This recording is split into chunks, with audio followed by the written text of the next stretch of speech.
आजिठु एही लोकंक छात उपरे हेब टंकार वर्षा। राति रे खाई पी सोइथिबा लोक हठात सकाळु होइजिबे महाधनी। 5 वर्ष परे शनि एवं बुध ग्रह करुछंती चमत्कार संजोग। चमकिबो एही राशि मानकर भाग्य, प्रेमिक सह हेब विवाह।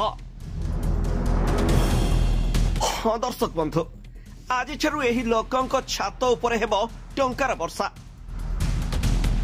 आगरु गरीब थिबा लोक हठात होइजिबो महाधनी। जहा आशा करुथिबे ताठारु भी अधिक किछि लाभ पाइबे।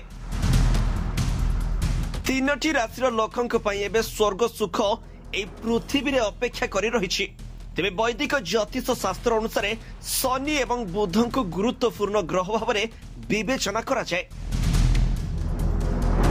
बुध प्रति 15 दिन रे राशि परिवर्तन करथुवा बेले शनि प्रति 2.5 वर्ष रे राशि परिवर्तन करंती। बुध एवं शनि को सीधा सड़क चलन किछि राशिर लोकंक पई विशेष लाभ आनि पारे। तेबे जानंतु शनि एवं बुधंक मार्गी केउ सब राशिंक पई लाभदायक हेबो। कर्कट राशि। शनि एवं बुधंक प्रत्यक्ष गति कर्कट राशि रे जन्मित लोकंक पई अत्यंत लाभदायक हेबो।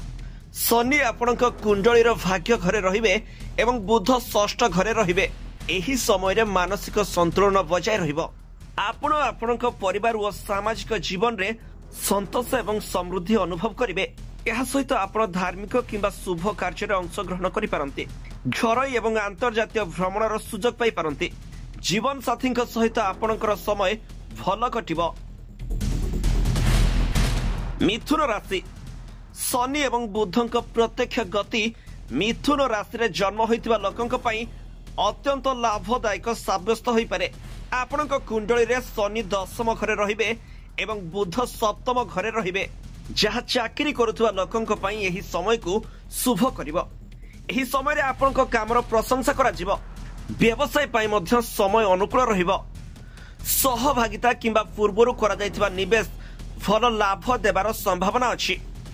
आपणक आर्थिक परिस्थिति मजबूत रहिबो एवं आपण भविष्यत पाई धन संग्रह करिबारे सफल हेबे। जीवन रे खुशी वृद्धि पाइबो। आपणक स्वास्थ्य संतुलित एवं भल रहिबो। कुंभ राशि।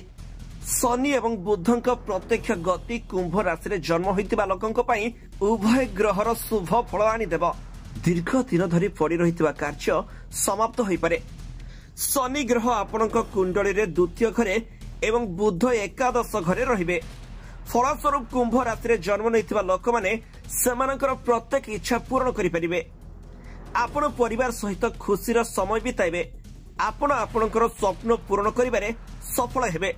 आपणकर कैरियर रे अप्रत्याशित लाभ मध्य अनुभव करि परिबे। आपणक कठिन परिश्रम सकारात्मक फलाफल देबो। तेणु एही 3टी राशिर लोकंक भाग्य एबे खोलिबा पई जाउछि।